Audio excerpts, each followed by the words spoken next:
Hello everyone, most welcome our YouTube channel as a job update પર. સૌથી પહેલાં તો જેમણે આપણું ટેલિગ્રામ ગ્રુપ ચેનલ જોઈન નથી કરી, પ્લીઝ જોઈન કરી લેજો. કેમ તો કે એમાં છે જે લેટેસ્ટ વિડીયોની અપડેટ છે, PDF છે, MCQ છે, તે બધું આપણે ત્યાં મૂકવામાં આવે છે. આપણી ચેનલને જો સબસ્ક્રાઈબ ન કરી તો પ્લીઝ ચેનલને સબસ્ક્રાઈબ કરી લેજો. બીજા નંબરની વાત કહીએ, જો તમે લેબ ટેકનિશિયનની કે સિનિયર સાયન્ટિફિક આસિસ્ટન્ટની પ્રિપરેશન કરતા હોય તો આખો ફૂલ ડિટેલ સિલેબસ ફ્રી ઓફ કોસ્ટમાં આપણી યુટ્યુબ ચેનલ ઉપર અવેલેબલ છે. પ્લેલિસ્ટમાં તમને ઇઝીલી મળી જશે. આઈ હોપ કે તમારી પ્રિપરેશન બહુ સારી ચાલતી જશે. MCQ ટેસ્ટ જે આપણે અપલોડ કરીએ છીએ ટેલિગ્રામ ગ્રુપ ઉપર, તે પણ તમે ફોલો કરતા જશો. બહુ શોર્ટ ટાઈમમાં આપણે તેમના માટે પણ વિડીયોઝ લઈને આવશું. એમની પ્રિપરેશન અત્યારે ચાલુ જ છે કે PDF બનાવવાની, MCQ જે છે એ પેટર્ન પ્રમાણે બનાવવાની. આજથી આપણે એક નવા સિલેબસની સ્ટાર્ટ કરવાના છીએ, લેબ આસિસ્ટન્ટનો સિલેબસ. આપણને ખબર છે કે 12th પાસ ઉપર ફોર્મ ફિલ થયા હતા, એટલે કોમ્પિટિશન તગડી કોમ્પિટિશન છે. કેમ તો કે આમાં શું હશે તો કે 2004 સુધી અત્યાર સુધી હતા, હવે 5, 6, 7 સુધી પહોંચી ગયા હશે ફોર્મ ફિલ કરવા માટે. તો કે જે સ્ટુડન્ટ હજી હમણાં રિસેન્ટલી જે 12th પાસ કરીને નીકળ્યા છે તે લોકો ફોર્મ ફિલ કરવાના છે.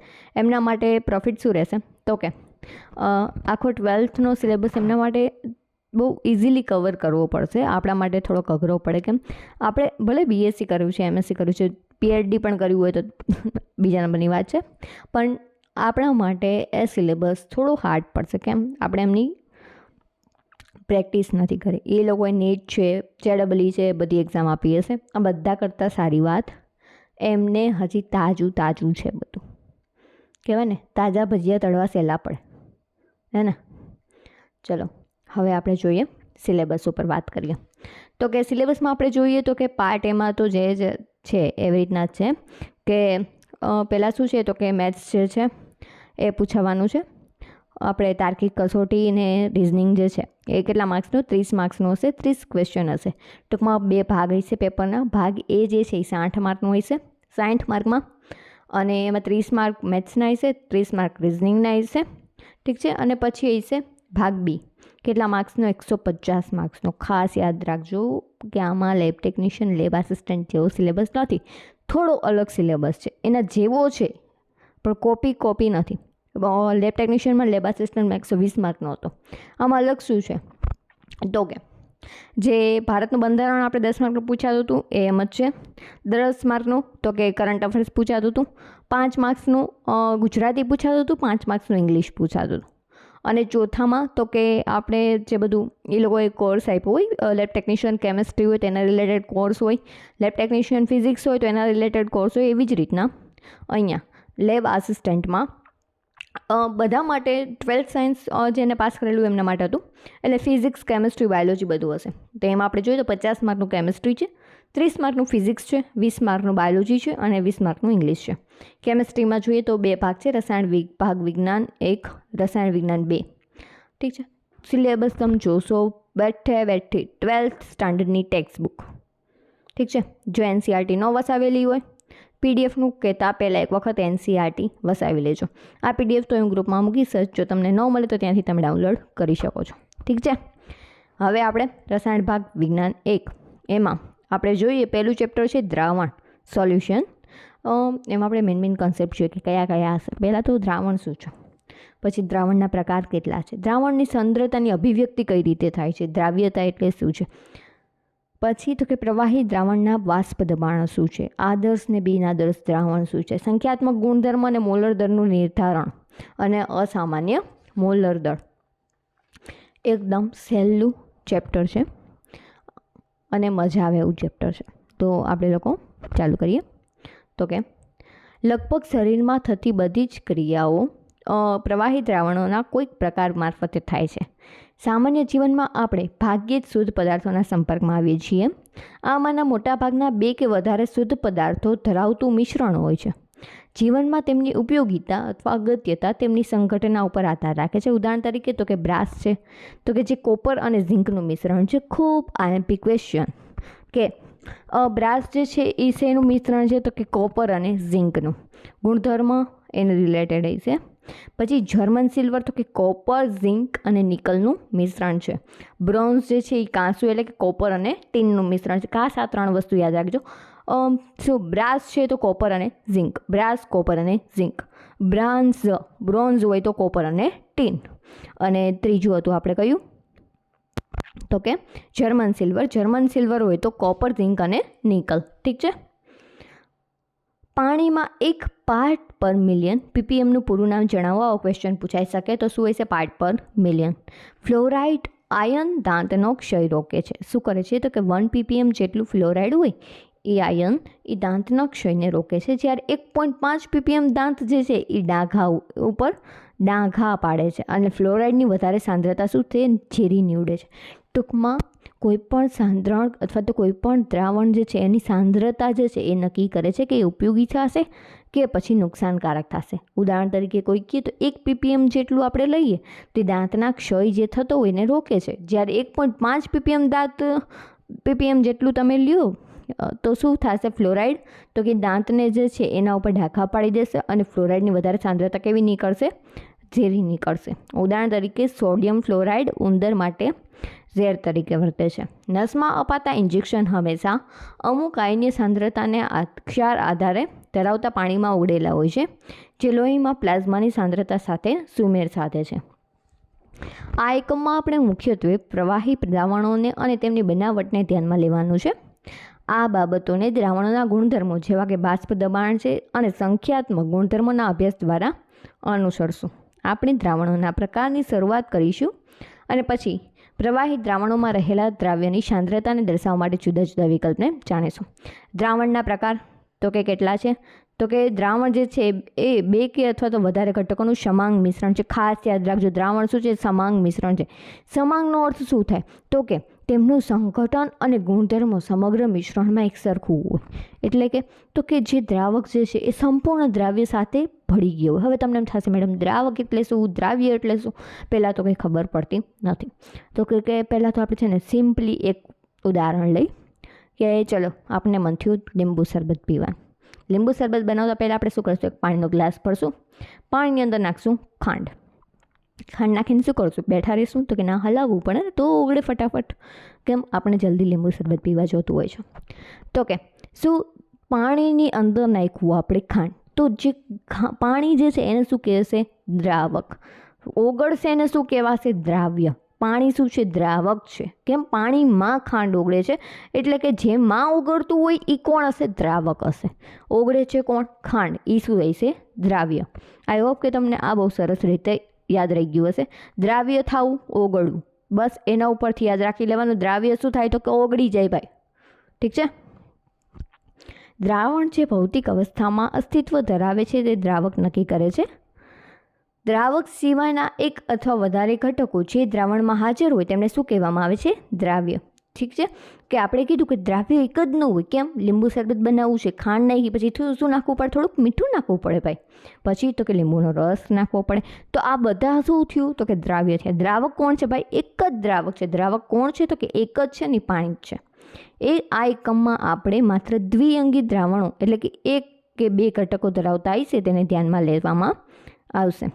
આમાં દરેક ઘટક પ્રવાહી અથવા વાયુમય અવસ્થામાં હોઈ શકે અને તેમને કોષ્ટકમાં સામેલ કરેલું છે. આ કોષ્ટક આપણા માટે ખૂબ જ આઈએમપી છે. યાદ કરી લ્યો, ગોખી લ્યો, રટ્ટો મારી લ્યો. કેમ? આપણને માર્ક્સ જોઈએ છે. આપણને માર્ક્સથી મતલબ છે ભાઈ. ઠીક છે. એનસીઆરટી તો એક વખત આખી ગોખી જ નાખવી છે. આ વખતે આપણે નક્કી કર્યું છે લેબ આસિસ્ટન્ટની જોબ તો નો શું આપો, અમે લઈને પાર પાડશું. વાયુમય દ્રાવણ તો કે પહેલાં શું? તો કે વાયુ. દ્રાવકમાં કોણ હશે? વાયુ હોય છે. દ્રાવ્ય તો કે વાયુ પદાર્થ હોઈ શકે, પ્રવાહી પદાર્થ હોઈ શકે, ઘન પદાર્થ હોઈ શકે. ઉદાહરણ વાયુ, નાઇટ્રોજન અને ઓક્સિજન, ગમે એ 2 વાયુ લઈ લો, એનું આપણે મિશ્રણ કરી દઈએ. સલ્ફર ને ઓક્સિજન, સલ્ફર ઓક્સાઇડ વાયુ બની ગયો. ઠીક છે. પ્રવાહી અને વાયુ. કેમ? તો કે વાયુમાં કોણ? નાઇટ્રોજન વાયુ. પ્રવાહીમાં તો કે મિશ્ર કલર ક્લોરોફોર્મ.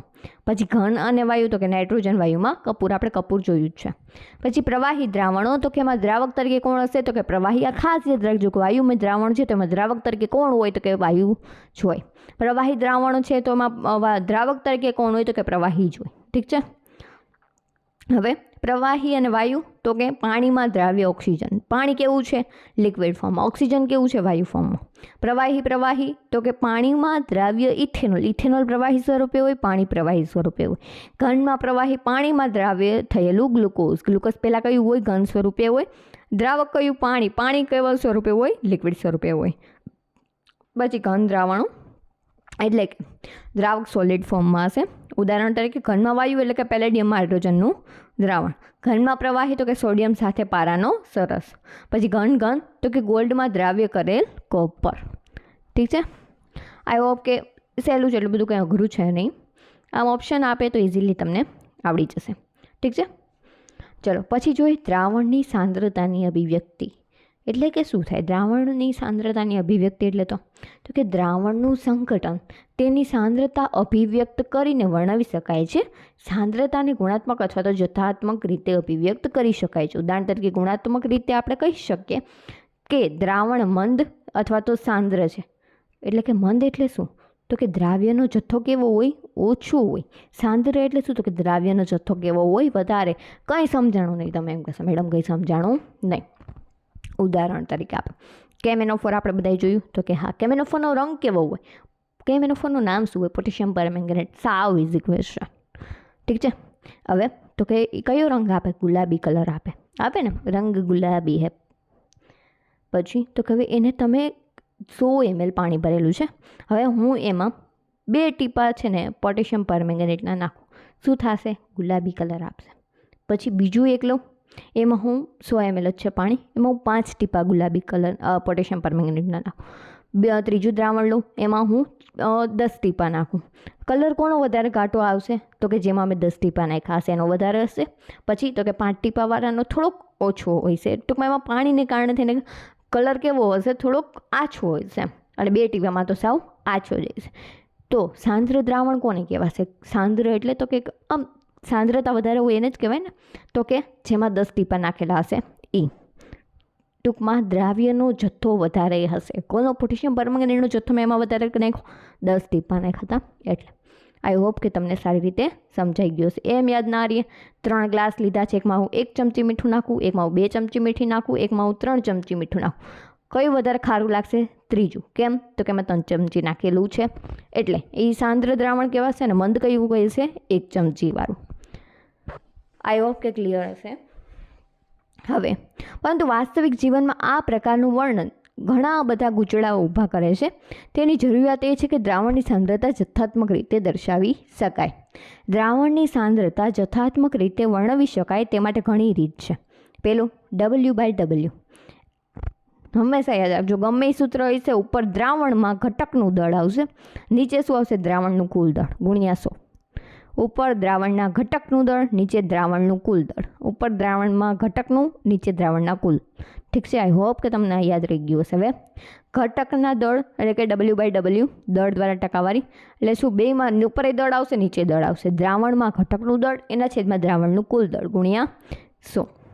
પહેલાં આપણે બધા સૂત્ર જોઈ લઈએ. V/V કદ દ્વારા, તો કે ઘટકનું કદ, દ્રાવણમાં ઘટકનું કદ એના છેદમાં દ્રાવણનું કુલ કદ. જો કદ આવ્યું, V છે, કદ આવ્યું. આ W છે, દળ આવ્યું. કેમ, W એટલે વેઇટ, V એટલે વોલ્યુમ. પછી તો કે દળ કદ છે ને તો ઉપર આવશે દળ, નીચે આવશે કદ. આવ્યું તે દળના છેદમાં કદ ટકાવારી છે. એમાં શું આવશે તો કે ઘટકના કણોનું દળ એના છેદમાં દ્રાવણનું કુલ કદ. ખાસ અહીં લખી નાખજો સાઈડમાં, ક્યાંય આમાં લખેલું નથી આપ્યું એટલા માટે. ઠીક છે, ઉદાહરણ તરીકે 10% ગ્લુકોઝને દળથી પાણીમાં દર્શાવેલો હોય અને તેનો અર્થ બન્યો કે 10 ગ્રામ ગ્લુકોઝ 90 ગ્રામ પાણીમાં ઓગળેલો છે. ઠીક છે, જેથી 100 ગ્રામ દ્રાવણ બન્યું છે. દળ ટકાવારી વડે દર્શાવેલ સાંદ્રતા સામાન્ય રીતે ઔદ્યોગિક રાસાયણિક અનુપ્રયોગમાં ઉપયોગી છે. ઉદાહરણ તરીકે બજારો બ્લીચિંગ દ્રાવણમાં 3.62% સોડિયમ હાઇપોક્લોરાઇડ પાણીમાં ધરાવે છે. આમાં ઇથેનોલવાળું ઉદાહરણ આપ્યું છે કે જે તમે તમારી રીતે જોઈ લેજો. નહીં કારણ કે એક ઉદાહરણ આપણે લેશું તો અઘરું પડશે. આમાં પૂછી શું શકે તો કે દળ કદ છે તો એનું સૂત્ર જણાવી શકો, કાં તો પછી આ કોઈ પણ પદાર્થનું દળ આટલું આપેલું છે, તેમનું કદ આ છે તો તેમનું દળ કદ દ્વારા ટકાવારી શોધો. જો તમને સૂત્ર આવડતું હશે તો તમે કેલ્ક્યુલેશન ઇઝીલી કરી શકશો. બીજું કાંઈ છે નહીં. ઠીક છે. પછી જોઈએ પાર્ટ્સ પર મિલિયન. આ આઈએમપી છે થોડુંક, કે જ્યારે દ્રાવ્ય અતિ અલ્પ જથ્થામાં હોય ત્યારે તેની સાંદ્રતા સેવા નક્કી કરવામાં આવે છે, તો કે પાર્ટ્સ પર મિલિયન. નાનામાં નાનો એકમ કયો? પાર્ટ્સ પર મિલિયન. એમાં દર્શાવી વધુ અનુકૂળ રહે છે અને આ પ્રમાણે વ્યાખ્યાયિત કરવામાં આવે છે ઘટકના પાર્ટ્સની સંખ્યા છેદમાં ઘટકની કુલ સંખ્યા. જો હતું તે જ છે સૂત્ર, તો એને ગુણ્યા 10⁶ એ યાદ રાખજો કે પાર્ટ્સ પર મિલિયનમાં 10⁶ ગુણવી પડે. ઠીક છે. ટકાવારીમાં દર્શાવ્યા પ્રમાણે સાંદ્રતા પાર્ટ્સ પર મિલિયનને દળથી કદ, દળ, કદથી કદ અને દળથી કદમાં પણ દર્શાવી શકાય છે. 1 લીટર દરિયાનું પાણી એ 6 × 10⁻³ ગ્રામ ઓક્સિજન ધરાવે છે. આટલી ઓછી સાંદ્રતાને 5.8 ગ્રામ પ્રતિ 10⁶ ગ્રામ દરિયાના પાણી તરીકે અભિવ્યક્ત કરી શકાય છે. પાણીમાં અથવા તો વાતાવરણમાં પ્રદૂષકોની સાંદ્રતા સામાન્ય રીતે માઇક્રોગ્રામ mlમાં અથવા તો ppmમાં અભિવ્યક્ત કરી શકાય છે. પછી છે મોલ અંશ. મોલ અંશ એટલે શું થાય? તો કે મોલ અંશ સામાન્ય રીતે x સંજ્ઞા દ્વારા દર્શાવવામાં આવે છે અને xની જમણી બાજુ દર્શાવતો પદાક્ષર ઘટક સૂચવે છે કે આ પ્રમાણે વ્યાખ્યાયિત કરી શકાય. ઘટકના મોલ અંશ એટલે શું થાય? તો કે ઘટકના મોલની સંખ્યા છેદમાં ઘટકના કુલ મોલની સંખ્યા. બધામાં સૂત્ર સરખું જ છે, પરંતુ કેવી રીતના લખવું એ ઇમ્પોર્ટન્ટ છે. ઘટકની સંખ્યા એના છેદમાં કુલ સંખ્યા, આટલું તમે યાદ રાખશો તમને આવડી જશે. ઠીક છે. હવે ઉદાહરણ તરીકે આપણે એક દ્વિઅંગી મિશ્રણ લઈ, એના મોલની સંખ્યા અને બીના મોલની સંખ્યા અનુક્રમે Na અને NB છે. તો એના મોલ અંશ કેટલા થાય? એ એટલે શું? તો કે જે પદાર્થ ઓગળેલો છે. ઠીક છે. હવે એક્સ એ બરાબર શું થાય? તો કે Na એના છેદમાં Na પ્લસ NB. હવે મારે બીના મોલ અંશ જોતા હોય તો શું થશે? XB બરાબર NB એના છેદમાં Na વત્તા NB. કેમ? તો કે ઘટકના મોલ એટલે કે જેના મોલ તમે જોઈ છે એ એના છેદમાં એના કુલ મોલની સંખ્યા. ઠીક છે.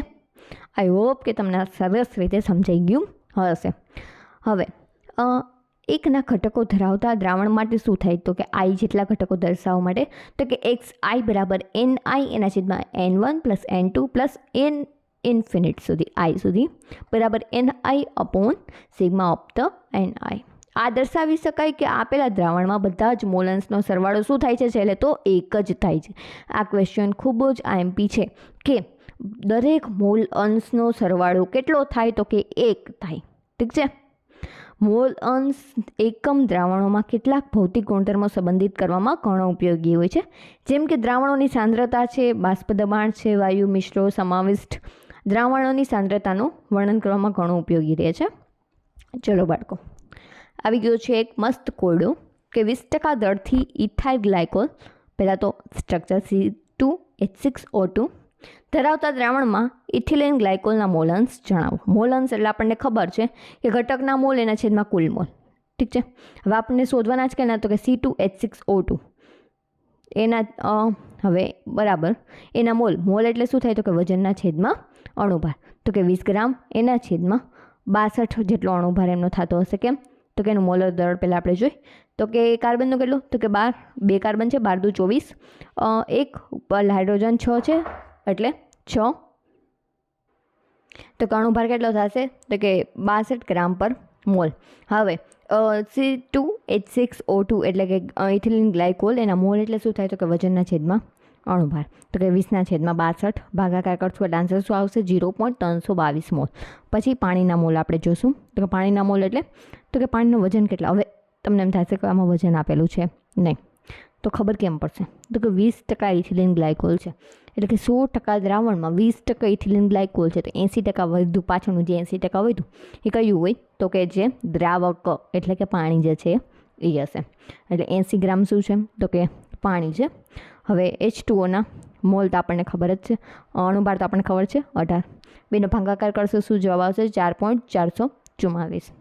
હવે એક્સ ઓફ ગ્લાયકોલ કે આપણે કોના મોલ અંશ જોયું છે? તો કે ઇથિલિન ગ્લાયકોલ એટલે શું થશે? તો કે ઇથિલિન ગ્લાયકોલના મોલ એના છેદમાં કુલ મોલ એટલે કે C2H6O2ના મોલ કેટલા છે? 0.322 એના છેદમાં 0.322 વત્તા 4.444.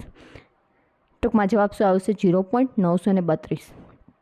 પાણીના મોલ અંશ આપણને શોધવા હોય તો એકમાંથી બાદ કરી નાખી. કેમ? તો કે બેનો મોલ અંશનો સરવાળો હંમેશા કેટલો હોય? 1. હવે તમને એમ થશે કે આમાં કંઈ છે નહીં, બહુ ઇઝી છે. પણ આમાં જે રીત છે ને કેવી રીતના કેલ્ક્યુલેશન કરવાની એ જ ખૂબ આઈએમપી છે.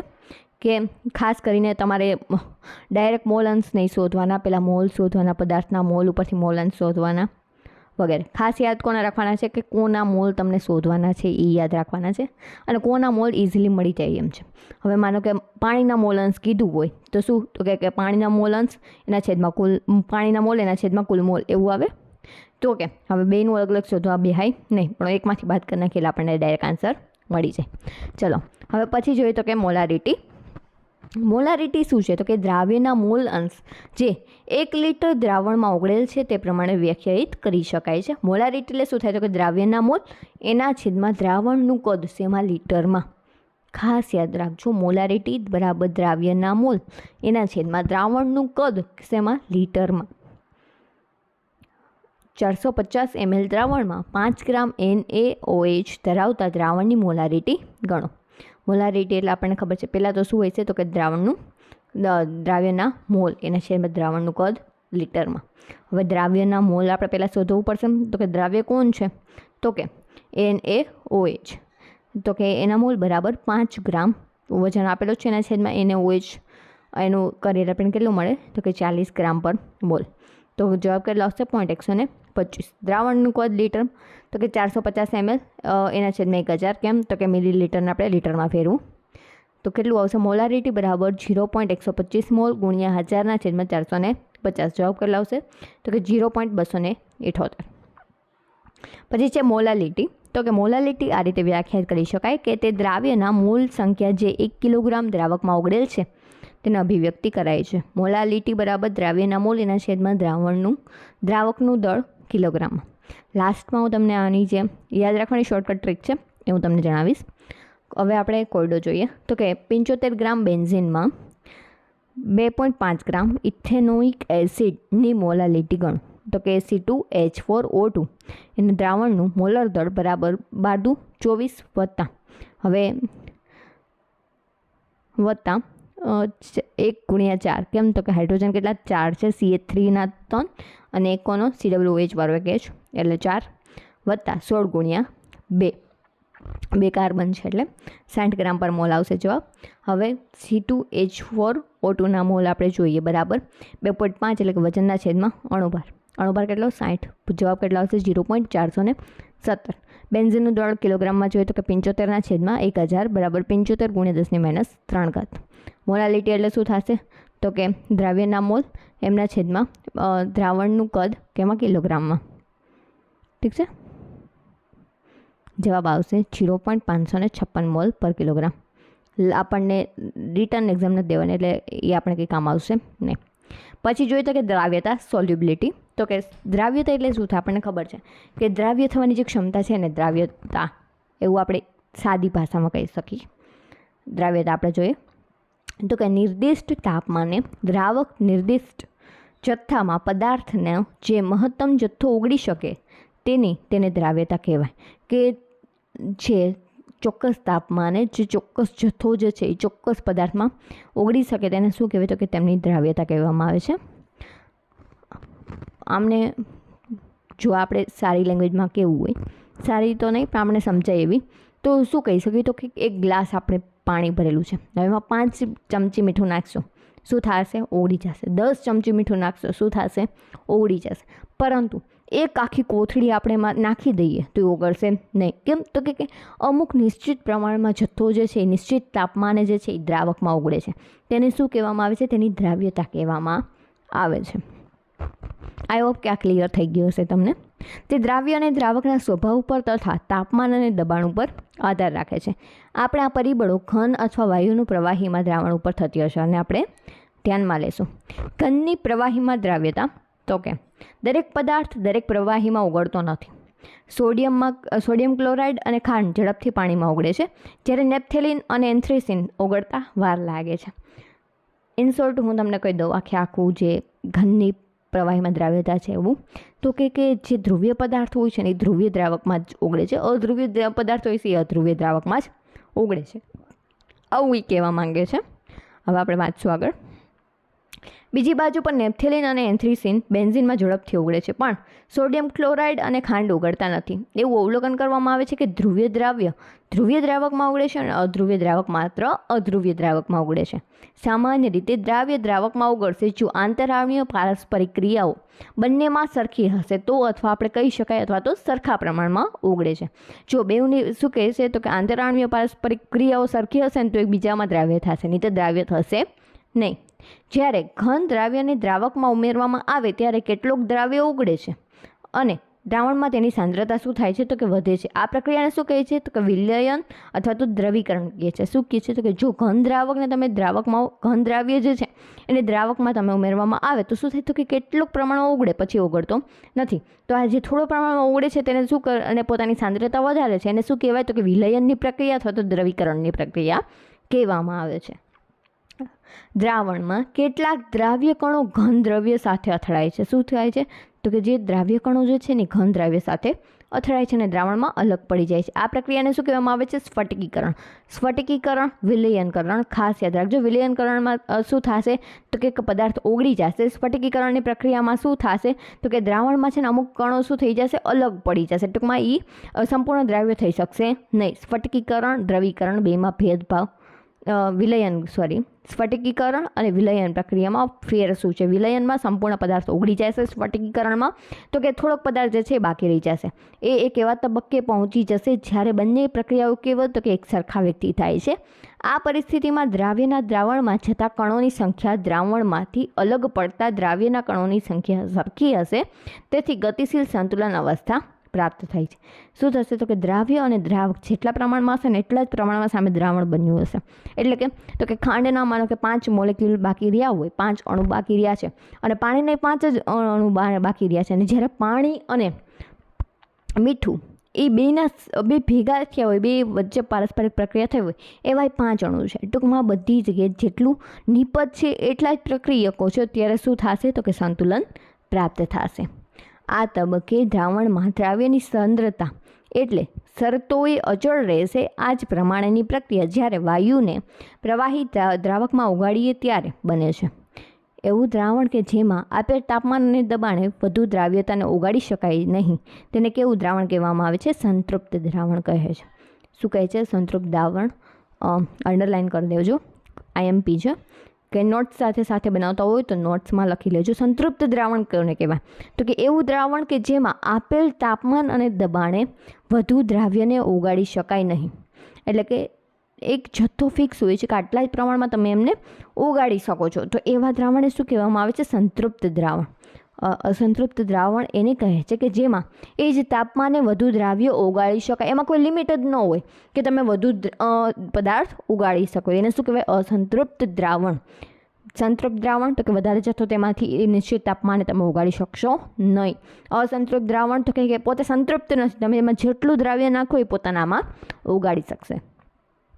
દ્રાવણ કે જે નહીં ઓગાળેલા દ્રાવ્ય સાથે ગતિશીલ સંતુલનમાં હોય છે તે સંતૃપ્ત દ્રાવણમાં હોય છે અને તે દ્રાવ્યનો દ્રાવણના આપેલા જથ્થામાં મહત્તમ જથ્થો હોય છે. આમ આવા દ્રાવ્યમાં દ્રાવ્યની સાંદ્રતા એ તેની દ્રાવ્યતા હોય છે. આપણે અગાઉ જોયું કે એક પદાર્થ બીજા પદાર્થમાં દ્રાવ્યતા પદાર્થના સ્વભાવ ઉપર આધાર રાખે છે. આ ચલ એટલે કે વેરિયેબલ ઉપરાંત બીજા 2 પરિબળો હોય છે. ખાસ યાદ રાખજો, પદાર્થની દ્રાવ્યતા ઉપર કયા 2 પરિબળો અસર કરે છે તો કે તાપમાન અને દબાણ. ખાસ યાદ રાખવા જેવું છે. ઠીક છે. એક તો ધ્રુવીયતા અને અધ્રુવીયતા તો છે જ, બીજું તો કે તાપમાન અને દબાણ. તાપમાન તો કે ઘનની પ્રવાહીમાં દ્રાવ્યતા તાપમાનના ફેરફાર સાથે સૂચક રીતે અસર પામે છે. સમીકરણ 1.10માં રજૂ કરે સંતુલનને આપણે ધ્યાનમાં લઈએ. આપણે હતું દ્રાવક વત્તા દ્રાવ્ય દ્રાવણ. આ ગતિશીલ સંતુલન હોવાથી તે સેટેલિયરના સિદ્ધાંતને અનુસરશે. સામાન્ય રીતે જો સંતૃપ્ત દ્રાવણમાં વિલયન પ્રક્રિયા ઉષ્મા શોષક હશે, ઉષ્મા શોષક હોય તો શું થાય? પોતે ઉષ્મા બહારથી લેશે, તો તાપમાન વધારા સાથે દ્રાવ્યતા શું થશે તો કે વધશે. ટૂંકમાં એ જો બહારથી ઉર્જા લેશે ને તો દ્રાવ્યતા વધશે, ઉષ્માક્ષેપક હશે એટલે કે ઉષ્મા બહાર મુક્ત કરતી હશે વાતાવરણમાં તો શું થશે, દ્રાવ્યતા ઘટશે. ઉષ્માશોષક હશે, દ્રાવ્યતા વધશે. બહારથી ઉર્જા લે તો ઓબ્વિયસલી પોતે શું થશે તો કે નિપજ તરફ ગતિ કરતી હશે. હવે પોતે જ જો ઉર્જા મુક્ત કરતી હોય તો શું થશે તો કે પોતે જ ઉષ્માક્ષેપક પ્રક્રિયા આપશે તો દ્રાવ્યતા કેવી થશે, ઘટશે. આ વલણોનું પ્રાયોગિક રીતે અવલોકન કરી શકાય છે. પછી જોઈએ તો કે દબાણની અસર, તો કે ઘનની પ્રવાહીમાં દ્રાવ્યતા પર દબાણની કોઈ ચોક્કસ અસર હોતી નથી. આ એટલા માટે કે ઘન અને પ્રવાહી ખૂબ જ અસંકોચનીય હોય છે અને પ્રાયોગિક રીતે દબાણના ફેરફારોની બિનઅસરકારકતા હોય છે. પછી જોઈશું આપણે તો કે વાયુની પ્રવાહીમાં દ્રાવ્યતા, તો કે ઘણા વાયુઓ પાણીમાં ઓગળે છે. ઓક્સિજન પાણીમાં ઘણી ઓછી માત્રામાં ઓગળે છે. આ એ ઓગળેલો ઓક્સિજન છે જે જળચર જીવનને ટકાવી રાખવા માટે ઉપયોગી છે. બીજી બાજુ પર હાઇડ્રોજન ક્લોરાઇડ જે છે પાણીમાં ખૂબ જ દ્રાવ્ય હોય છે. વાયુની પ્રવાહીમાં દ્રાવ્યતા દબાણ અને તાપમાન વધારે અસર પામે છે. વાયુની દ્રાવ્યતા દબાણના વધારા સાથે શું થાય છે તો કે વધે છે. દબાણ વધારે, વાયુની દ્રાવ્યતા વધે. પ્રવાહી દ્રાવકમાં વાયુના દ્રાવણ માટે આકૃતિમાં દર્શાવ્યા પ્રમાણે પ્રણાલી લઈએ તો કે નીચેના ભાગો દ્રાવણ છે અને ઉપર ભાગ પી શું દર્શાવે છે તો કે દબાણ અને ટી તાપમાન વાયુમય પ્રણાલીનો ભાગ છે.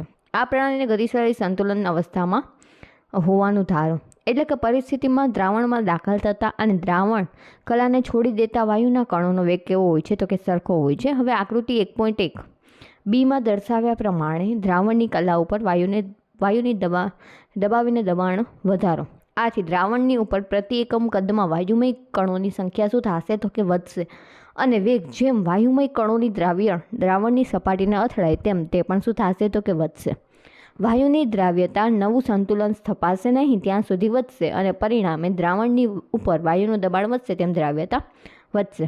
શું કહે છે તો કે જો જે આ ભૂરા રંગનું દેખાય છે નીચે બ્લેક ગ્રે કલર જેવું, એ શું છે, દ્રાવક છે અને આ ઉપર શું છે તો કે દ્રાવ્ય પદાર્થ છે. હવે જો પહેલાં એક દબાણ મૂક્યું તો શું થશે તો કે થોડીક દ્રાવ્યતા શું થયું તો કે વધી. પછી જો તમે વધારે મૂકવામાં આવે દબાણ તો શું થશે તો કે જો પહેલાં સપાટી કેટલી હતી, વધારે હતી, હવે સપાટી ઘટી ગઈ, વધારે સંતુલન સ્થપાણું, દ્રાવકના કણો દ્રાવ્યમાં જવા લાગે, દ્રાવ્યના કણો દ્રાવકમાં. હવે ક્યાં સુધી એવું નવું રહેશે તો કે જ્યાં સુધી સંતુલન પ્રાપ્ત કરી શકશે નહીં. આમ દબાણ વધારી એમ પ્રવાહી અને વાયુની દ્રાવ્યતા શું થશે તો કે વધશે.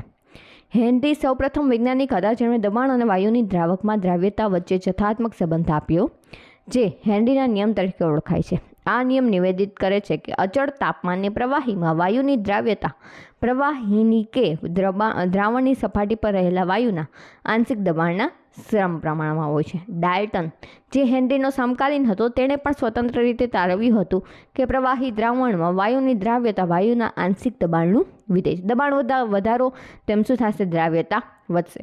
જો આપણે દ્રાવણમાંના વાયુના મોલ અંશનો ઉપયોગ તેની દ્રાવ્યતા માપ તરીકે કરીએ તો એમ કહી શકાય કે દ્રાવણમાંના વાયુના મોલ અંશ એ દ્રાવણ ઉપરના વાયુના આંશિક દબાણને કેવું હોય છે, સમપ્રમાણ. શું કહે છે, દ્રાવણના વાયુના મોલ અંશ જે છે ને એટલે કે બીના મોલ અંશ એ શું હશે તો કે દ્રાવણ ઉપરના વાયુનું જે આંશિક દબાણ છે ને એને કહેવાય છે સમઅંશ. જેટલું દબાણ મૂક્યું છે એટલું જ કેટલા મોલ અંશ હશે તો કે વાયુના મોલ અંશ હશે. આવું કહે છે.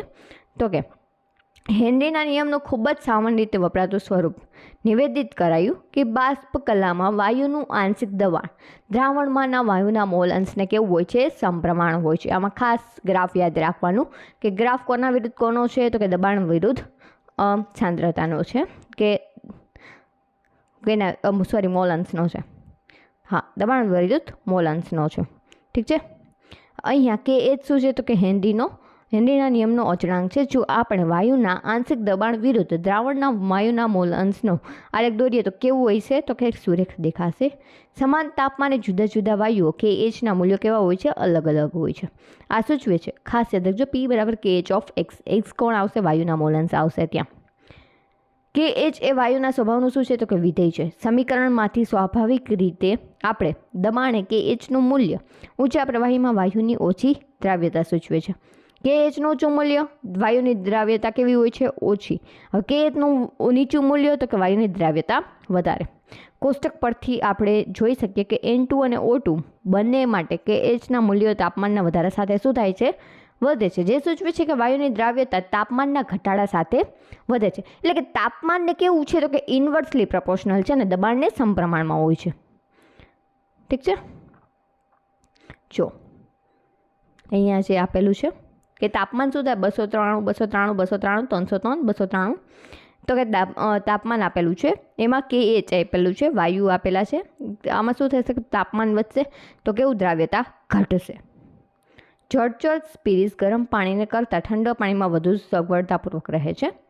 ચલો હવે એક કોયડો આપેલો છે કે જો નાઇટ્રોજન વાયુને 293 કેલ્વિન તાપમાને પાણીમાંથી પસાર કરવામાં આવે તો 1 લીટર પાણીમાં કેટલા મિલીમોલ N2 વાયુ ઉગડશે. એવું ધારો કે N2 જે છે એ 0.872 આંશિક દબાણ સર્જે છે. N2 માટે 293 એ તાપમાને હેનરીના નિયમનો અચળાંક 76.48 K બાર આપેલો હોય છે.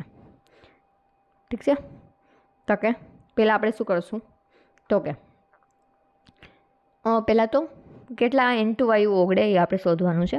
પહેલાં શું કર્યું તો કે નાઇટ્રોજન માટે શોધ્યું આપણે કે N2 બરાબર P બરાબર શું થશે તો કે KHX એટલે કે નાઇટ્રોજનના મોલન્સ ઇન્ટુ KH બરાબર P આવું થશે હેનરીના નિયમ પ્રમાણે. પછી P નાઇટ્રોજનનું દબાણ કેટલું આપેલું છે તો કે 0.987 આઈડ્યુ બાર. ઠીક છે. એના છેદમાં KH કેટલું આપેલું છે તો કે જો પાછળ K બાર લખ્યું છે, કિલો બાર, આપણે કિલો કાઢી નાખી એટલે કેટલું થશે તો કે 76,480 બાર થશે. ભાગાકાર કરી આન્સર કેટલો આવશે 1.29 × 10⁻5. હવે 1 લીટર પાણી તેના 55.5 મોલ ધરાવે, જેથી જો દ્રાવણમાં N2ના મોલ હોય તો N2ના મોલ શોધવા માટે શું કરવાનું તો કે N મોલ અંશ શોધવા માટે તો કે નાઇટ્રોજનના મોલ એના છેદમાં કુલ મોલ. નાઇટ્રોજનના મોલ આપણને કેટલા મળ્યા તો કે શોધવાના છે. ઠીક છે. એના છેદમાં 55.5 બરાબર કેટલું મળશે જવાબ તો કે 1.29 × 10⁻5. છેદમાંનો N કેવો છે તો કે અવગણ્ય છે, કેમ તો કે 55.5 મોટી સંખ્યા છે એટલા માટે. N બરાબર 1.29 × 10⁻5 ગુણ્યા 55.5 મોલ એટલે આન્સર કેટલો આવશે તો કે 7.16 × 10⁻4 મોલ. ઠીક છે. એટલે જવાબ ઓમ કેટલો આવશે તો કે 0.716 મિલીમોલ. હેનરીના નિયમના ઘણા અનુપ્રયોગો ઉપયોગમાં થાય છે અને કેટલીક જીવશાસ્ત્રીય પરિઘટનાઓ સમજાવે છે. આમાં નોંધપાત્ર આ પ્રમાણે છે કે હળવા પાણી અને સોડા વોટરમાં CO2ની દ્રાવ્યતા વધારવા માટે બોટલને ઊંચા દબાણ હેઠળ શું કરવામાં આવે છે તો કે બંધ કરવામાં આવે છે. સ્કૂબા ડ્રાઈવરમાં અંતરજલીય ઊંચા દબાણે જ્યારે શ્વસન કરે છે ત્યારે ઓગળેલા વાયુની ઊંચી સાંદ્રતા સાથે મેળ પાડવો પડે છે. દબાણનો વધારો લોહીમાં શું કરે છે તો કે વાતાવરણીય વાયુઓની દ્રાવ્યતા વધારે છે કે જ્યારે મરજીવા સપાટી ઉપર આવે છે ત્યારે દબાણ શું થશે તો કે ધીમે ધીમે ઘટે છે. આ ઓગળેલા વાયુઓને મુક્ત કરે છે અને લોહીમાં નાઇટ્રોજનના પરપોટા પેદા કરે છે. આ કેસનળીઓને બંધ કરે છે અને વૈદ્યકીય રીતે જાણીતી પરિસ્થિતિ જે બેન્ડ્સ રચે છે જે પીડાકારી અને જીવને ભયરૂપ હોય છે. આવા બેન્ડ્સને દૂર રાખવા અને લોહીમાં નાઇટ્રોજનની ઊંચી સાંદ્રતાની વિષાલુ અસરોને પણ દૂર રાખવા માટે સ્કૂબા મરજીવા હિલિયમ વડે મંદ કરેલી હવા એટલે કે તેમાં શું આવેલું હોય છે તો કે 11.7% હિલિયમ, 56.2% જેટલો નાઇટ્રોજન અને 32.1% જેટલો ઓક્સિજન ભરેલી ટાંકીઓનો શું કરે છે તો કે ઉપયોગ કરે છે. વધુ ઊંચાઈએ ઓક્સિજનનું આંશિક દબાણ એ ભૂમિ સ્તર કરતાં કેવું હોય છે તો કે ઓછું હોય છે. આ વધુ ઊંચાઈએ રહેલા લોકો અથવા પર્વતારોહકોના લોહી અને ઉત્તકમાં ઓક્સિજનની ઓછી સાંદ્રતા તરફ દોરી જાય છે. ઓછો રક્ત ઓક્સિજનના પર્વતારોહક માટે નબળા બનવા માટે સ્પષ્ટ રીતે વિચારી નહીં શકવાના કારણરૂપ બને છે. આ ચિહ્નો શેના છે તો કે એનોક્સિયા તરીકે ઓળખાતી બીમારીના છે. ખાસ યાદ રાખજો એનોક્સિયા શું છે એ. પછી જોઈએ તો કે તાપમાનની અસર તો કે વાયુઓના પ્રવાહીમાં દ્રાવ્યતા તાપમાનના વધારા સાથે શું કરે છે ઘટે છે. દબાણ વધે દ્રાવ્યતા વધે, તાપમાન વધે દ્રાવ્યતા ઘટે. એટલું યાદ રાખવાનું છે કે જ્યારે ઓગળેલા હોય ત્યારે વાયુના અણુઓ પ્રવાહી કલામાં હોય છે અને વિલયન પ્રક્રિયાને સંઘનન સાથે સરખાવી શકાય છે. વિલયન પ્રક્રિયા એટલે શું તો કે જુદું પડવું, સંઘનન પ્રક્રિયા એટલે શું તો કે ભેગું થવું. આ પ્રક્રિયામાં ઉષ્મા શું થાય છે ઉદ્ભવે છે. ઉષ્મા ઉદ્ભવી પ્રક્રિયા કેવી ઉષ્માક્ષેપક. આપણે છેલ્લા વિભાગમાં અભ્યાસ કર્યો કે વિલયન પ્રક્રિયા ગતિશીલ સંતુલનને સમાવિષ્ટ કરે છે. તેણે લ સેટેલિયરના નિયમને અનુસરવું જોઈએ. વિલયન ઉષ્માક્ષેપક પ્રક્રિયા હોવાથી તાપમાનના વધારે સાથે દ્રાવ્યતા શું થાય છે ઘટે છે. પછી જોઈએ તો કે પ્રવાહી દ્રાવણોના બાષ્પ દબાણ. ઇમ્પોર્ટન્ટ પોઈન્ટ છે. તો કે પ્રવાહી દ્રાવણો જ્યારે દ્રાવક પ્રવાહી હોય ત્યારે રચાય છે. દ્રાવ્ય, પ્રવાહી, વાયુ કે ઘન હોઈ શકે છે. પ્રવાહીમાં વાયુઓ અને દ્રાવણોની ચર્ચા વિભાગ આપણે આગળ કરી ચૂક્યા છીએ. આ વિભાગમાં આપણે શું જોઈશું તો કે પ્રવાહી અને ઘનના પ્રવાહીમાં દ્રાવણોની ચર્ચા કરીશું. આવા દ્રાવણો એક અથવા વધુ બાષ્પશીલ ઘટક ધરાવતા હોય છે. સામાન્ય રીતે જોઈએ તો કે પ્રવાહી દ્રાવક બાષ્પશીલ હોય છે અને દ્રાવ્ય બાષ્પશીલ હોય કે ન પણ હોય. આપણે માત્ર દ્વિઅંગી દ્રાવણો એટલે કે બે ઘટક ધરાવતા દ્રાવણ જે છે જેમ કે પ્રવાહીમાં પ્રવાહી અને પ્રવાહીમાં ઘનની ચર્ચા કરવાના છીએ. આપણા ચેપ્ટરમાં બે છે, પ્રવાહીમાં પ્રવાહી અને પ્રવાહીમાં ઘન. પ્રવાહીમાં ઘન આપણે જોઈએ તો કે આપણે બે બાષ્પશીલ પ્રવાહીના દ્વિઅંગી દ્રાવણને ધ્યાનમાં લઈએ અને બે ઘટકોને 1 અને 2 તરીકે દર્શાવીએ. જો બંધ પાત્રમાં લઈએ તો બંને ઘટકો બાષ્પીભવન પામશે અને સંજોગો વસાત બાષ્પકલા અને પ્રવાહી કલા વચ્ચે શું થશે તો કે સંતુલન સ્થપાશે. કેમ તો કે પહેલું શું છે તો કે બાષ્પકલા છે, બીજું કયું પ્રવાહી કલા છે, બે વચ્ચે સંતુલન સ્થપાશે. આ તબક્કે કુલ બાષ્પ દબાણ કેટલું હોય છે તો કે પી ટોટલ બરાબર P1 અને P2 1 અને 2નું ટોટલ જેટલું હોય છે, સરવાળા જેટલું હોય છે, બેના મોલન્સના સરવાળા જેટલું. આ તબક્કે કુલ બાષ્પ દબાણ P1 અને P2 ઘટક 1 અને 2ના અનુક્રમે આંશિક બાષ્પ દબાણ છે. આ બંને આંશિક બાષ્પ દબાણ ઘટક 1 અને 2ના મોલ અંશ અનુક્રમે કેટલા હશે x2 અને x1 હશે. ફ્રેન્ચ રસાયણશાસ્ત્રી જે છે ફ્રેન્કોલિચ મોન્ટ-રાઉલ્ટે તેમની વચ્ચે જથ્થાત્મક સંબંધ દર્શાવ્યો. આ સંબંધને શું કહેવામાં આવે છે? રાઉલ્ટનો નિયમ. ઓકે, રાઉલ્ટનો નિયમ શું કહે છે તો કે દબાણ જે છે એ કેટલું તો કે મોલ અંશ જેટલું હોય છે. બાષ્પશીલ પ્રવાહીના દ્રાવણ માટે દ્રાવણના દરેક ઘટકનું આંશિક બાષ્પ દબાણ દ્રાવણમાં રહેલા તેના મોલ અંશને કેવું હોય છે? સમપ્રમાણ હોય છે. એટલે કે P1 ચલે છે x1, P1 બરાબર P01 ઇન્ટુ x1, P2 બરાબર P02 વત્તા ઇન્ટુ x2 સોરી. પી ટોટલ એટલે કેટલું થશે તો કે બે ઉપર આધાર રાખે, બેના સરવાળા જેટલું હશે. મેં તમને આગળ કીધું હતું પી ટોટલ બરાબર P1 વત્તા P2. P1 આપણે શું ધાર્યું તો કે x1 ઇન્ટુ P01 અને P2 તો કે x2 ઇન્ટુ P02. હવે તો કે x2 એટલે શું થાય? જો x1 વત્તા x2 એટલે શું થશે તો કે 1 થશે. હવે હું x2 આપણે x1 એટલે શું થાય તો કે 1 માઇનસ x2, x1 વત્તા x2 બરાબર 1. હવે હું x2 ને બરાબરની ઓલી સાઈડ લઈ જાઉં માઇનસ થશે એટલે x1 બરાબર 1 માઇનસ x2. ઠીક છે. હવે આપણે x1ની જગ્યાએ આપણે મૂકી દઈશું 1 માઇનસ x2 ઇન્ટુ P01 વત્તા x2 ઇન્ટુ P02. હવે P01 plus P02 minus P01 into x2. સમીકરણ પરથી નીચેના તારણો કાઢી શકાય કે દ્રાવણ પરનું કુલ બાષ્પ દબાણ ઘટક 2ના મોલ અંશ સાથે રેખીય રીતે ચલિત છે. શુદ્ધ ઘટક 1 અને 2ના બાષ્પ દબાણ પર આધારિત દ્રાવણ પર કુલ બાષ્પ દબાણ ઘટક 1ના મોલ અંશના વધારા પ્રમાણે ઘટે છે કે વધે છે.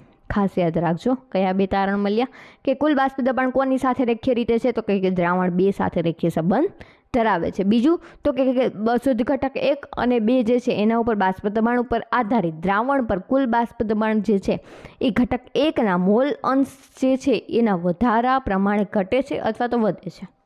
ઠીક છે. ગ્રાફ ખાસ યાદ રાખજો, બાષ્પ દબાણ વિરુદ્ધ મોલ અંશનો છે. દ્રાવણ માટે P1 અથવા તો P2ના મોલ અંશ x1 અને x2 વિરુદ્ધ આલેખ દોરીએ એટલે આપણને આ પ્રમાણે મળે છે. ઠીક છે. આ બધું એ જ લખેલું છે કે જે આપણે બોલ્યા એ તમે તમારી રીતે જોઈ લેજો. હવે કોયડો જોઈ 298 કેલ્વિન તાપમાન. આ બધા જે કોયડા જે છે ને આપણે એક વખત રિવિઝન કરવાના છે કે એમાં શું કરશું તો કે આપણે હું હેન્ડ રિટનમાં શોર્ટકટ ફોર્મમાં તમને લખીને કહીશ. 298 કેલ્વિન તાપમાને ક્લોરોફોર્મ અને ડાયક્લોરોમેથેનના બાષ્પ દબાણ અનુક્રમે 200 mm Hg અને 415 mm Hg છે. તો પહેલું શું શોધવાનું છે તો કે 298 કેલ્વિન તાપમાને 22.5 ગ્રામ CHCl3 અને 40 ગ્રામ CH2Cl2 ને મિશ્ર કરી બનાવેલા દ્રાવણનું બાષ્પ દબાણ ગોતો. ઓકે, બાષ્પ દબાણ ગોતવાનું છે તો કે CH2Cl2ના પહેલાં તો આપણે મોલ ગોતવા પડશે. મોલ માટે તો કે વજનના છેદમાં અણુભાર પહેલાં અણુભાર ગોતવો પડશે. તો કે CH2Cl2નું અણુભાર 2 કાર્બન 2 હાઇડ્રોજન 2 ક્લોરિન. કાર્બન 12 થયું.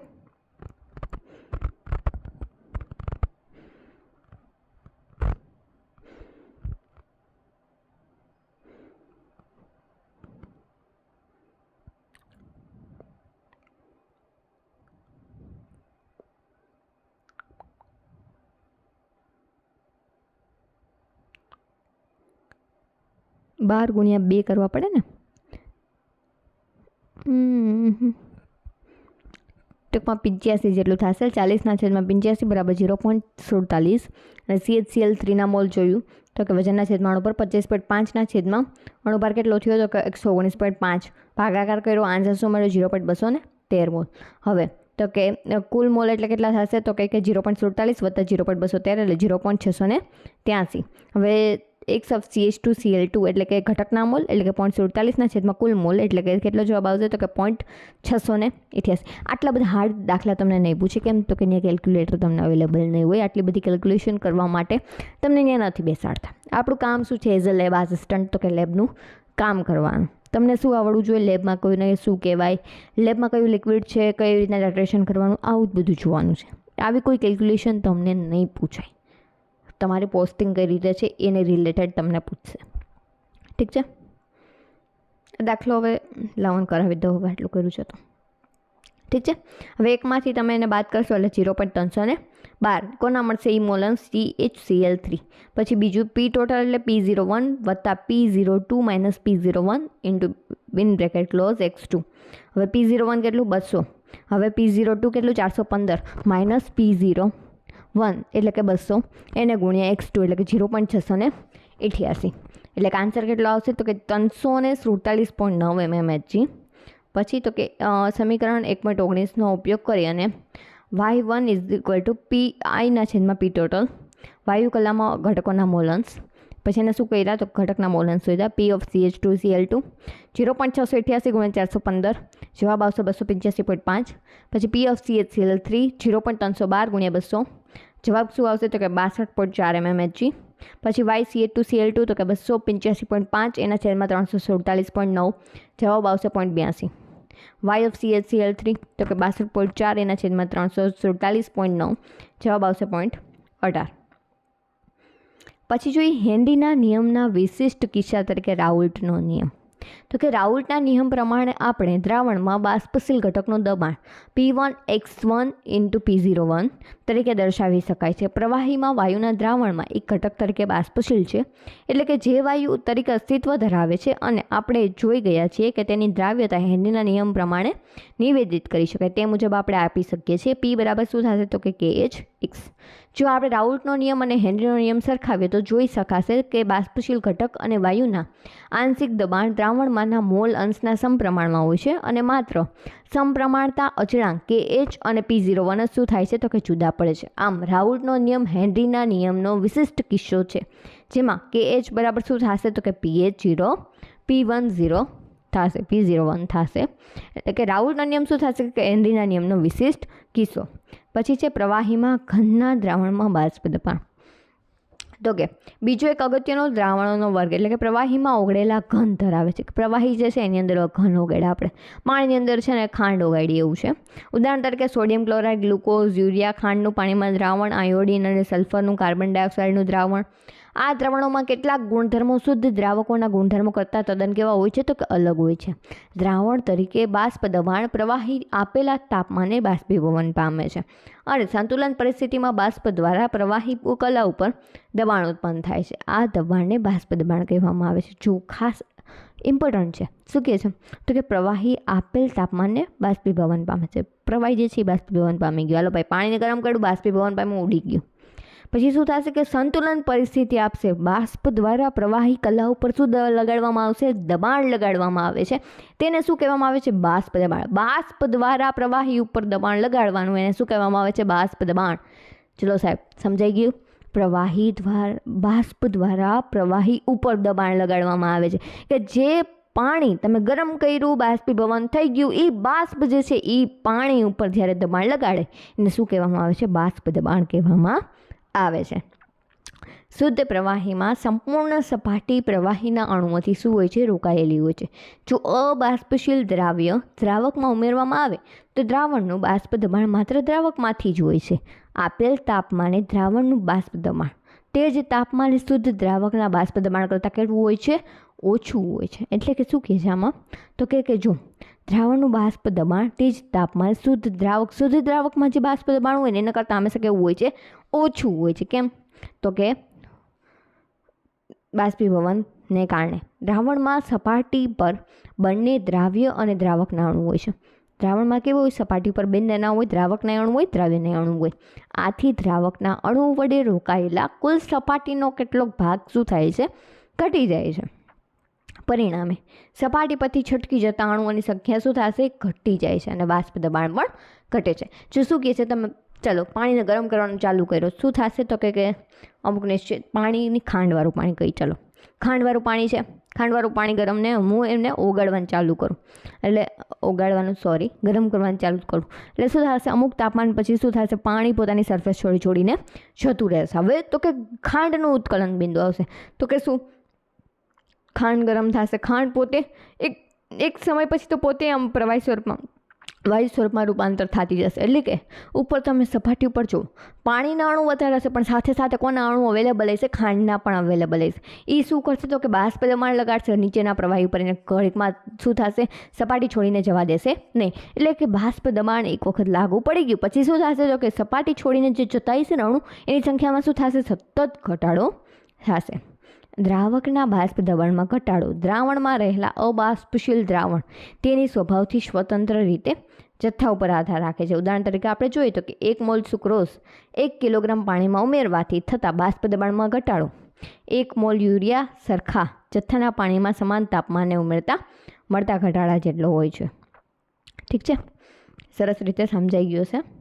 સામાન્ય રૂપમાં રાઉલ્ટના નિયમનો નિવેદિત કરી શકાય કે કોઈ પણ દ્રાવણ માટે દ્રાવણમાંના દરેક બાષ્પશીલ ઘટકનું આંશિક બાષ્પ દબાણ કેવા હોય છે? તેના મોલ અંશને સમાન હોય છે અથવા તો સમપ્રમાણમાં હોય છે.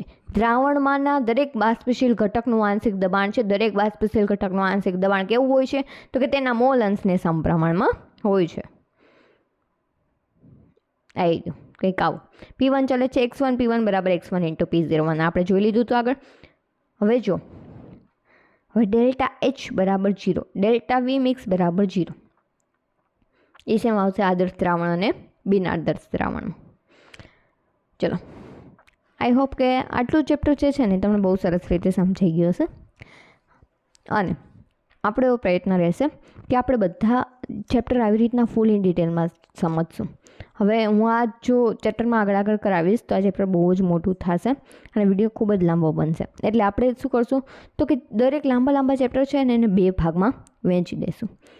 વાર લાગશે સમજવામાં, બોલવામાં, રિવિઝન કરવામાં, બધામાં, પણ સમજાશે ક્લિયર. આપણે સૌથી પહેલાં શું કરવું છે તો કે NCERT મસ્ત રીતે ભણવાની છે. NCERT તો સરસ રીતે જ જોઈએ. પછી શું કરશું તો કે આનાથી થોડુંક હાઈ BSc લેવલમાં કરશું અને MSc લેવલમાં કરશું. પછી તો કે એક્ઝામ ટેસ્ટ આપણે આપશું. જો તમે આપણી યુટ્યુબ ચેનલ સબસ્ક્રાઈબ ન કરી હોય તો પ્લીઝ સબસ્ક્રાઈબ કરી દેજો, વિડીયોને લાઇક કરજો, તમારા ફ્રેન્ડ સર્કલમાં તેમને શેર કરજો. અને બીજું આપણે કહીએ તો કે જો તમે ટેલિગ્રામ ગ્રુપ આપણું જોઈન ન કર્યું હોય તો પ્લીઝ ટેલિગ્રામ ચેનલ આપણે જોઈન કરી લેજો. લેબ ટેકનિશિયન, લેબ આસિસ્ટન્ટ બે આપણા માટે એટલી જ ઇમ્પોર્ટન્ટ છે. લેબ ટેકનિશિયન એક્ઝામ 2 વખત કેન્સલ થઈ છે. લેબ આસિસ્ટન્ટ બહુ જલ્દી આવે એવું મને લાગે છે. એક્ઝામ ડેટનું તમને એવું લાગતું હોય કે હજી તો બહુ વાર છે, લેબ આસિસ્ટન્ટ આવશે, સિનિયર સાયન્ટિફિક આસિસ્ટન્ટ આવશે, પણ ડિસેમ્બરમાં 15 તારીખ પહેલાં બધું ઓલમોસ્ટ પતી જશે.